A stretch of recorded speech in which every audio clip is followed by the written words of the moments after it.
2 ദിവസം മുമ്പ് ഞാനൊരു വീഡിയോ ചെയ്തിട്ടുണ്ടായിരുന്നു. ഷീറ്റ് എന്തുകൊണ്ടാണ് വാറണ്ടി കാര്യങ്ങളൊന്നും കിട്ടാണ്ട് ഷീറ്റ് പെട്ടെന്ന് ദ്രവിച്ചു പോകുന്നത് എന്നതിനെ പറ്റിയിട്ട്.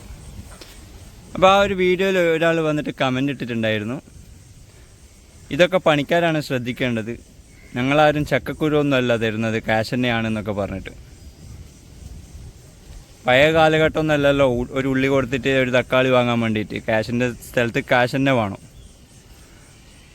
അപ്പോൾ ഈ ഒരു കാര്യം ഇതൊന്നും നമ്മൾ പണി ഏറ്റെടുക്കുമ്പോൾ കരാറിൽ പെട്ടതൊന്നുമല്ല. ഏത് ഈ ഇടയ്ക്കിടയ്ക്ക് വന്നിട്ട് വൃത്തിയാക്കുന്ന ഒരു പരിപാടി.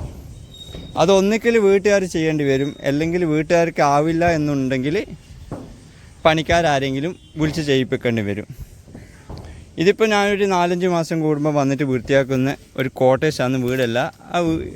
ഇതിൻ്റെ ഓണർ എന്നെ വിളിച്ച് പറയും, ഒരു മഴൻ്റെ മുമ്പായിട്ട് അല്ലെങ്കിൽ ഇങ്ങനെ ഒരു 3-4 മാസം കൂടുമ്പോൾ വിളിച്ചിട്ട് എന്നോട് പറയും. ഞാൻ ഇവിടെ വന്നിട്ട് ഫ്രീ ആയിട്ടാണെങ്കിൽ, അതായത് പണിയൊന്നും ഇല്ലാത്ത ടൈമാണെങ്കിൽ ഞാൻ ഇവരുടെ അടുത്ത് നിന്ന് കാശ് കാര്യങ്ങളൊന്നും വാങ്ങാറില്ല. ഇനി പണി തിരക്കുള്ള ടൈമാണെങ്കിൽ ഒന്ന് വന്ന് വൃത്തിയാക്കിയെങ്കിൽ ചിലപ്പോൾ ഒരു 300 റുപ്യ വാങ്ങാറുണ്ട്. അപ്പോൾ ഈ അന്ന് ചെയ്തൊരു വീഡിയോ ഇങ്ങനെയൊക്കെ കെട്ടിക്കിടക്കുന്നുണ്ടെങ്കിൽ, എന്തെങ്കിലും ചപ്പ് കാര്യങ്ങൾ ഇങ്ങനെ കെട്ടിക്കിടക്കുന്നുണ്ടെങ്കിൽ എത്ര വാറൻ്റി ഉള്ള ഷീറ്റ് ഇട്ടിട്ടും കാര്യമില്ല, അത് പെട്ടെന്ന് ദ്രവിച്ചു പോകുമെന്ന് മാത്രമേ ഉദ്ദേശിച്ചുള്ളൂ. അതിനങ്ങനെ ഒരു കമൻറ്റ് ആ ചങ്ങായി ചെയ്യേണ്ട ആവശ്യമില്ല. കാരണം എന്ന് പറഞ്ഞാൽ ഇത് വീട്ടുകാരാണ് വൃത്തിയാക്കേണ്ടത്. വീട്ടുകാർക്കാവില്ലെങ്കിൽ ഇതേപോലെ ഏതെങ്കിലും പണിക്കാരെ വിളിച്ച് പറഞ്ഞാൽ അവർ വന്നിട്ട് ചെയ്തു തരും.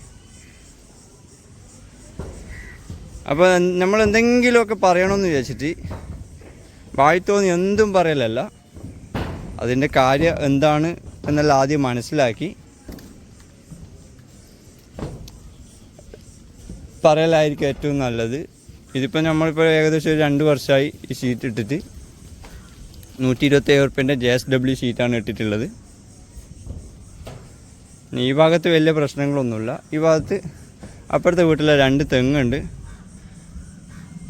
ആ തെങ്ങ് ഉള്ളത് കൊണ്ട് തന്നെ ഇവിടെ കുറച്ച് ചപ്പ് കാര്യങ്ങൾ, ഓല അങ്ങനത്തുള്ള കാര്യങ്ങളൊക്കെ വന്ന് വീഴുന്നതുകൊണ്ടാണ് ഇവിടുത്തെ ഈ ഷീറ്റിൻ്റെ ഈ പ്രശ്നം. പിന്നെ ഈ റെഡ് ഷീറ്റ് പഴയ ഷീറ്റാണ്.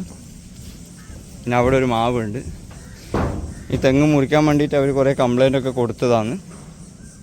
അപ്പോൾ അതിനൊരു തീരുമാനമൊന്നും ആയിട്ടില്ല. നമ്മൾ പാത്തി ക്ലാമ്പിൻ്റെ അടുത്ത് ഇങ്ങനെ ഒരു പൈപ്പ് ഇട്ടിട്ടുണ്ട്. അത് ഷീറ്റിന് വന്ന് അടിക്കണ്ട എന്നുള്ള നിലക്ക് പാത്തി ക്ലാമ്പൊക്കെ ഫുള്ളായിട്ട് ഒടിഞ്ഞിട്ടുണ്ട്. അപ്പോൾ പണി ഏറ്റെടുക്കുമ്പോൾ നമ്മളെ കരാറിൽ